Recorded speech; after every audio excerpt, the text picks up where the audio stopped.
Let's go.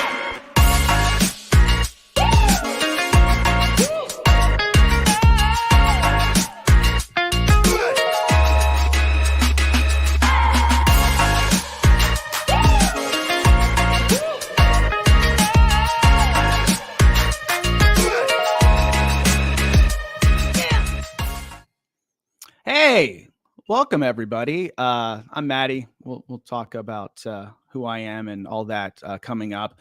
Welcome. The reason I'm doing this today is I've got, we work with a lot of clients who are networks, and branded content is something that comes up a lot, and people have a lot of questions about it. It's something I have a lot of experience at. I've been doing branded for almost 7 years.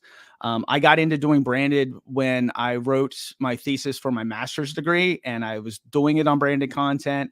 And I looked up an article, and there was only one company doing it at the time, and it was one podcast. It was Slackcast, and it was Steve Pratt at Pacific Content. He and I became fast friends, and that he really got me into making branded podcasts. And so I have a lot of love for Steve and Pacific Content, because they were really the innovators on a lot of this stuff. So let's get started, shall we? We'll do questions at the end, so plenty of time for Q&A, all that stuff. So let's get it started there, Yisha. All right.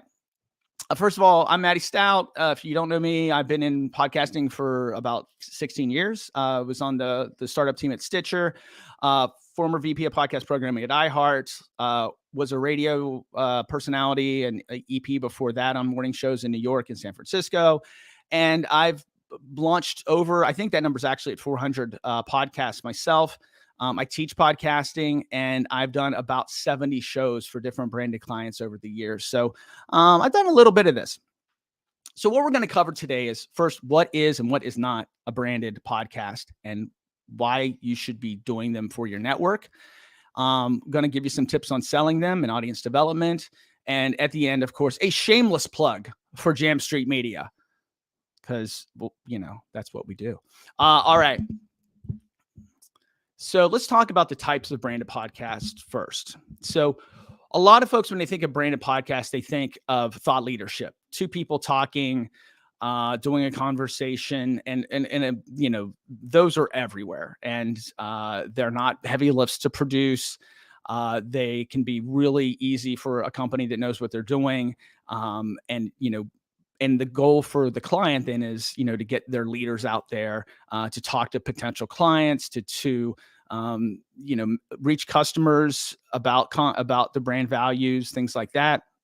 Internal podcasts are something that I've seen a lot at in the last 3 years. Companies, instead of doing white papers and doing webinars, doing a short podcast every week for your staff. One of the clients I worked with was a pharmaceutical company, and they did a podcast on creativity.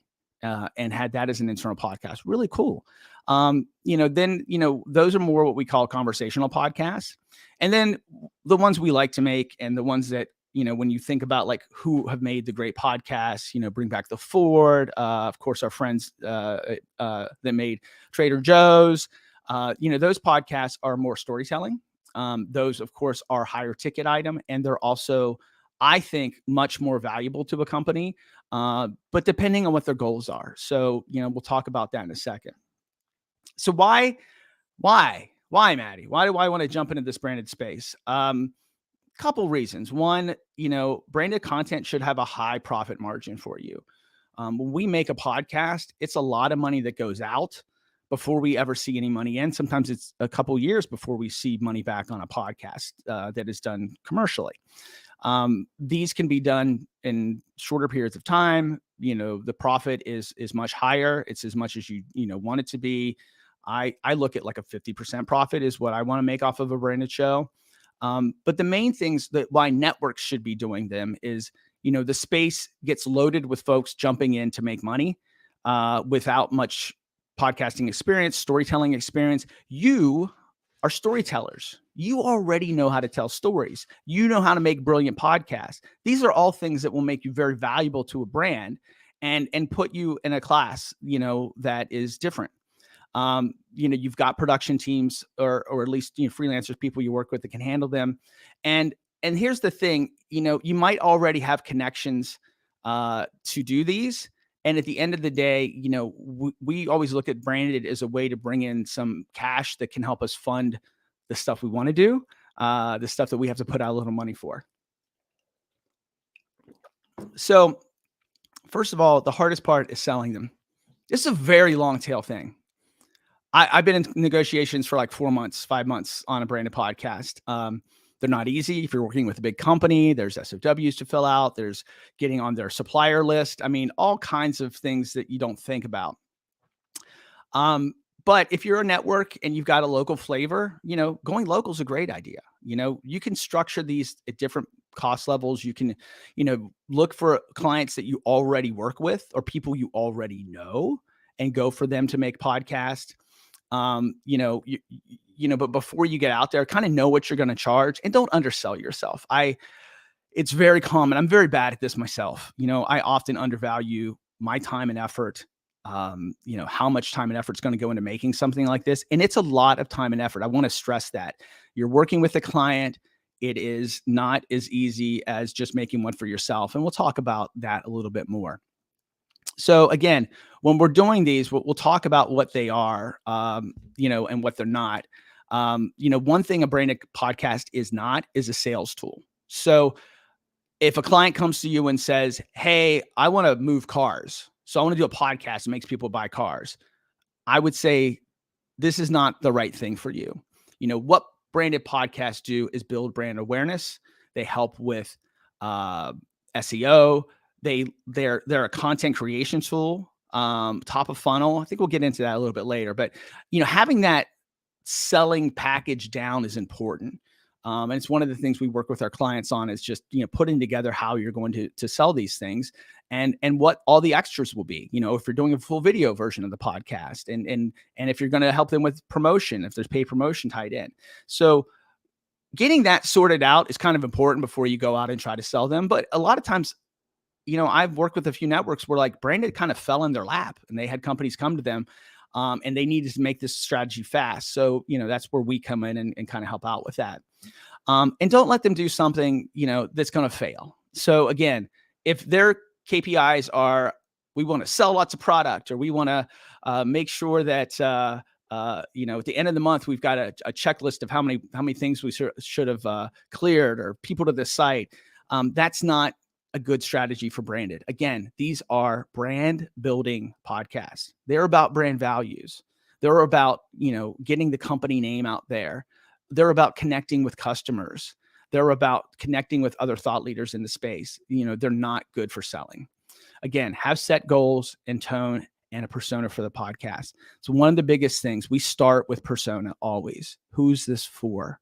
And sometimes the client doesn't know, they think they know, but you need to be able, that's where your expertise as a podcaster and storyteller comes in. You know how to build a persona, who's going to listen, and then setting goals that are attainable for them.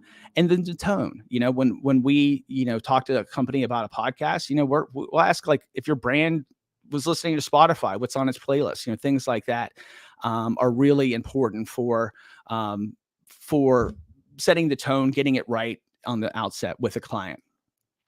So some of the pitfalls that happen along this road, working with a client is time consuming. So if you're the one working with a client, be prepared for that. Some of the things that we've learned that make it easier is like we have Slack channels set up with clients. So that way we're not on emails all the time and all of that, making sure you've got, a good, like Trello or Asana, something like that you're using to keep the project going. But it is, depending on the size of the client, it can be, a bear, they want to meet weekly. They want to meet twice a week. A lot of things that, maybe your producers do not want to do or have the time to do. So who is going to be that person? Clients will come in with ideas that are bad. And it's not something that's wrong with the client. It's just, they don't understand the space. There are people in the space who don't understand the space. So understanding what kind of podcasts work for what audiences, and, everything from, what cadence works best, what's the best for,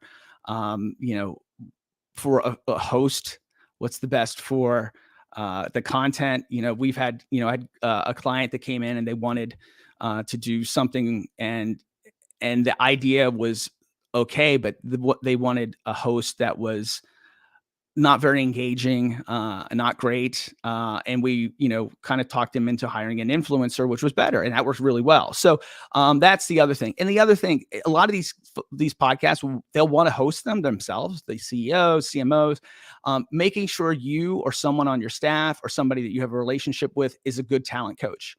Luckily I came in from radio where I was a talent coach forever, and I've been a talent coach forever. So I can work with somebody and get them up to speed fairly quickly, but that involves a lot, teaching them how to have a conversation, not doing an interview, little things, making sure they have the right setup, all of that stuff. That's one thing, when we work with clients, we make sure they have the right equipment and that they've got, they're using the things we want them to use, and that we have producers on with them. So, also you've got to have a knack for making video and social media and marketing that, because that's going to be part of your job, is marketing this podcast. And sometimes they'll have a budget, sometimes they won't. But you have to have a plan for audience development and set expectations at the front. Listen, if you're doing a podcast about, a certain medical procedure or device, it's a small audience. So making sure they understand it's a niche thing, we've got to find that audience, and also that it's not going to get hundreds of thousands of downloads. So, preparing people for that is it depends. Some people come in and they have goals of downloads. So you need to be able to set those expectations and get them to the place they need to be. Excuse me, I'm dripping my water. So some other tips, clients should be they're part of the team. And sometimes as creators, that gets troublesome because we know how to do things. We know what sounds best. We have preconceived notions. So really working with them and listening to their ideas and not just poo-pooing them. You got to finesse. Okay, that's a great idea. How about we do it this way? Because we think this will work better with listeners. That's when it's good to have metrics to back up your arguments, because when someone wants to do a 2-hour podcast, I will quickly pull out the metrics that show them that 35 minutes is much better for them. Again, they'll push back. Oh, Joe Rogan does it. Well, Joe Rogan can do that. That's what Joe Rogan does, but that's not going to work well for you. Again, keeping an open mind for new ideas. Sometimes the best podcasts do come out of a little Frankenstein and some team think, but at the end of the day, you have to have built up a relationship with your client that they trust you. They know what you're talking about. And at the end of the day, they're going to listen to your suggestions. It's very easy to fall into the trap of just do whatever the client wants. That's a sales thing. Whatever the client wants, just make it happen. Okay. But if that's going to make the podcast bad and not get them to their KPIs, I'm not going to do what the client wants. I want them to understand this is why we want to make this the way we want to make it. And finally, just being realistic about budgets. Well, if a company comes to you and says they want something that sounds This American Life, make sure they have a budget for that. Storytelling is expensive. It might be something you're not versed in, and you might have to outsource that. Storytelling's awesome, but it's not a couple grand a podcast proposition. You do want to set a budget for that. And if their budgets are smaller and they want to do that, say, we'll start with something conversational, put some sound design in it, make it, as expensive sounding as you can. But, letting them know, this is what things cost. And again, coming back down to really knowing your costs. What is your time commitment, your producer's time commitment, all of those things. So I know how much it costs to make a podcast for somebody. So when I know how much to make a podcast for, it's easier for me than to go and say, this is how much they cost.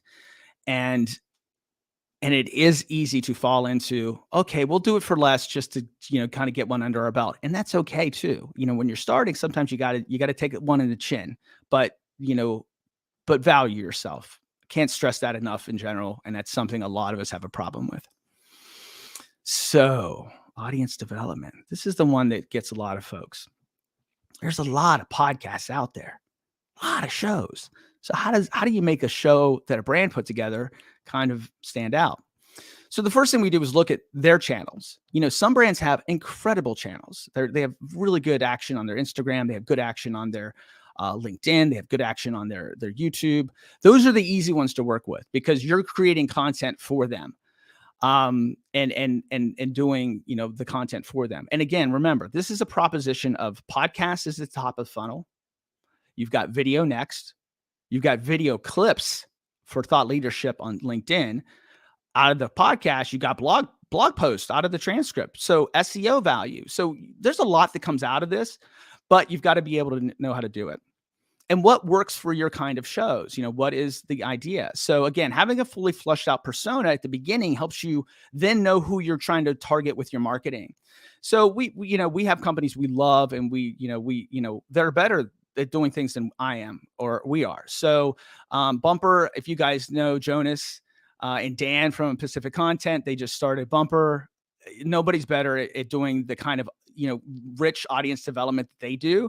It might be not for your clients. Your clients, all of these have costs, and it's got to be able to you make a couple bucks, but also working with companies that are doing it right. Now there was a lot of kerfluffle yesterday about what a paid download is, and a paid download is a lot of things. What it should be is that somebody is presented an ad and they decide from the ad to go listen to the podcast, and that counts as a download. So we like Mopod for that because they also give us amazing audience insights. Like that's the thing with any of these things that you're doing. If you're not getting good audience insights back to give to the client, don't do it, because that's part of the sell. Like, okay, I know it's going to cost X amount to get, this many persona targeted listeners, but we're going to tell you X about them. So, really flushing that out. Analytics, again, with any paid promotion, it's got to be, you got to get good stuff back because it's valuable to you. It's valuable to the brand. It's valuable as you create the content and know, okay, this isn't landing where we thought it would land. We can introduce you to those folks. That's what we do. And hopefully get you in good. But the costs kind of vary on that stuff. So some other considerations. What do you do best? If you're great at making conversational podcasts, awesome. That's what you should focus on. If you're a storytelling network, that's what you should focus on in creating those for clients. Again, finding the clients who want to do that and spend the money. That's where the hard part comes. This is not, build it and they will just come. They're out there. They're spending money on it, So, again, this is when calling in those connections. I've seen folks that just had connections and, got people to agree to do podcasts, sight unseen. Like you can, leverage those connections. And also the whole time you're building a season for them, think about season 2 and talk to them about it. Get them excited about season 2 during season 1 so that they re-sign. These can be really nice revenue streams for a while if you can build it. And then also what other kind of podcasts can the company do? Hey, we've made a great external podcast for you. Have you thought about doing an internal podcast? So those kind of things, reach out and ask folks. If they don't want to give you answers because they think you're competition, okay, that's not what we are about. We think this industry was built on cooperation and it needs to continue to go down that road. There's enough for everybody out there. There's enough for everybody out there. So, again, that's why you need to think about what you do well, who where they're at, and then focusing on them and not focusing on, okay, somebody else is doing that. And just don't do this if you're not prepared. You don't have the deck's ready. You don't have the system for all the other things. Be prepared for all of that before you go out and sell these. Sometimes they'll drop in your lap and you're like, okay, we got to figure this out. And hopefully that's when we can help.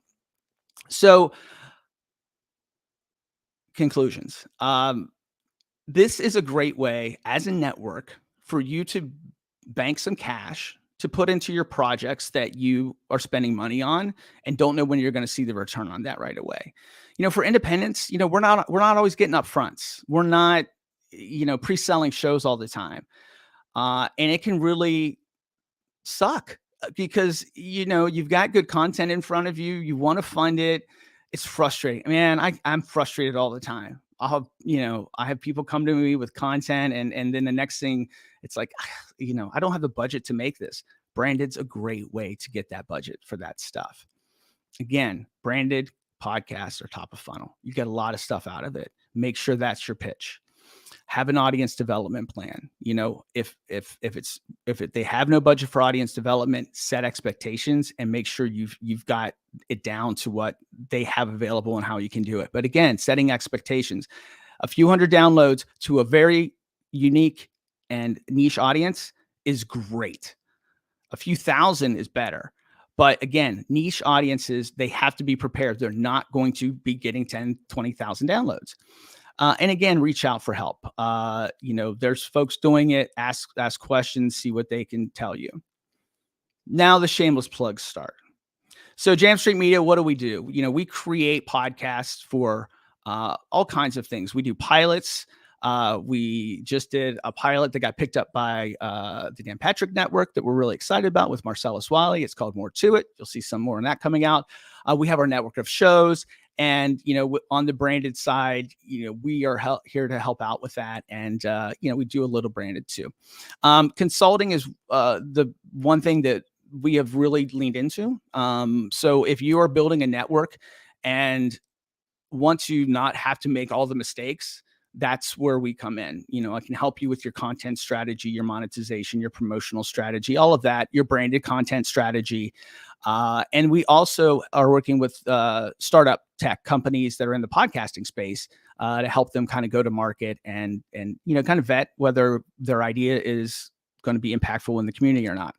At the end of the day, we really are strongly adhering to our values, which are 3 E's, empathy, education, and entertainment. That's in everything we do. We really, we care, when we care, I'll say this, I care about this industry a lot, 15 years. I'm very proud of this industry. So anything I can do to uplift it is great. Again, cooperation, not competition. Let's help each other out where we can. And listen, at the end of the day, you content creators are the most valuable resource we have.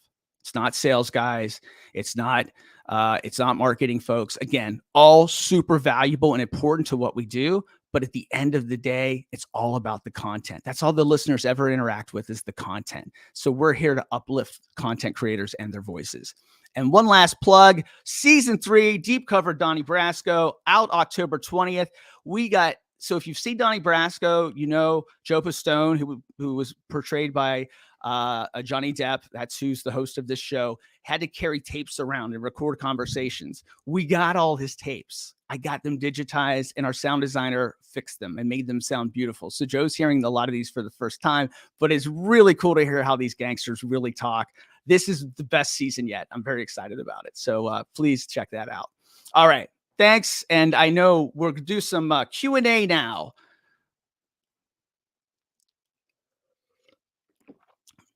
Hi, Maddie. Kyle here. What are some tips on relationship building with both clients and potential partners when building a network?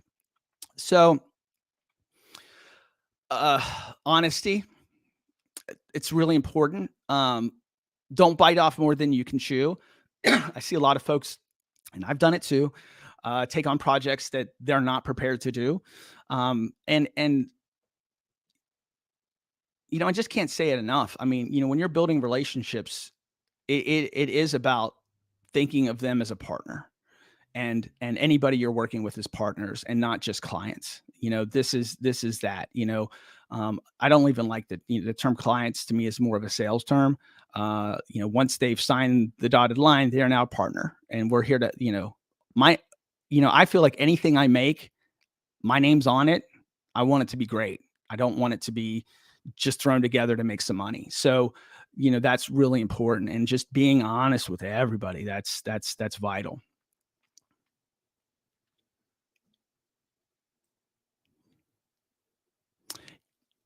Any more questions, Isha, from LinkedIn or anywhere else?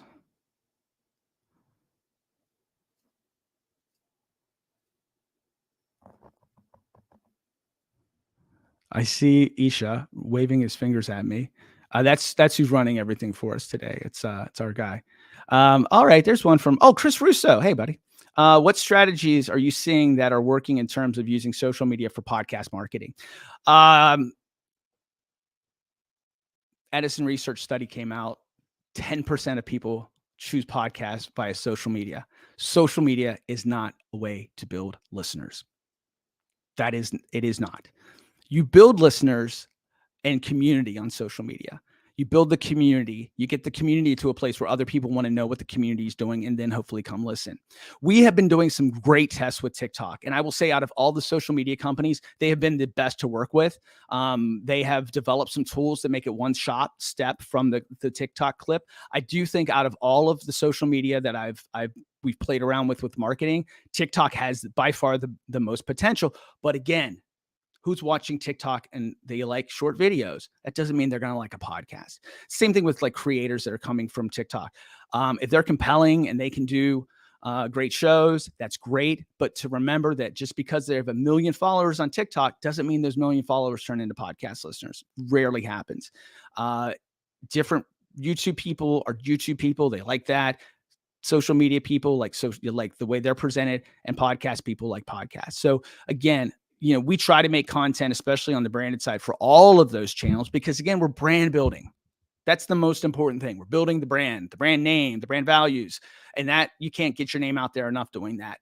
But for actually converting audience into listeners, it's a tough road to hoe. Honestly, these days, paid is the way to go to build a show up. And that can be, all kinds of different things. And, we've got different strategies for that as well. Favorite social, I think I just said, it's new. We're just starting to work with TikTok. Julian at Pappy Digital is a partner, and we've just did some tests that were very exciting. Seeing, very low prices on clicks, which is what we want at the end of the day. Anytime we get below 50 cents, that's great. The same thing for when you're talking about paid downloads, it's gotta be less than $1, that's gotta be it. But they've been fun to work with. I think the problem that you get with, Meta, companies like that, is they're big companies. For them to just think about doing something takes like 3 months. So I really look for people outside of the companies who are innovating. Stampede Social, what they're doing for Instagram marketing and attribution is amazing. Amazing. Go check them out. Free plug. Stampede. Really cool stuff. But again, it's different for every company. It's different for every podcast. It is definitely, there's no like go-to. Now, when it comes to brands, LinkedIn, because you want to create those thought leadership videos for them, and they're a great way to get them out there. So we do see good conversions on paid LinkedIn campaigns, depending again on the client, what they want to do, and all of that stuff. So there's a lot of variables in there when it comes to who you're going to work with. All right.